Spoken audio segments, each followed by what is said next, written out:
जणू ओळखीच्या सावलीत स्वतःच हरवल्यासारखं वाटतंय.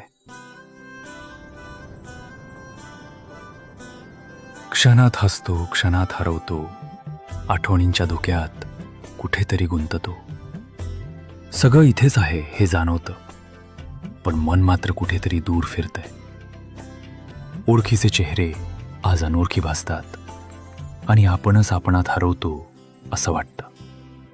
कदाचित काळाच्या ओघात स्वप्नांचेही तुकडे विसरून बसलो असावं. मनात प्रश्नांची वादळं उसळतात, पण तरीही शांततेत एक गोंधळ दडलेला असतो. मी शोधतोय, नाही म्हणता म्हणता शोधतोय माझं अस्तित्व, तो हरवलेला मी जो अजून सापडायचा आहे.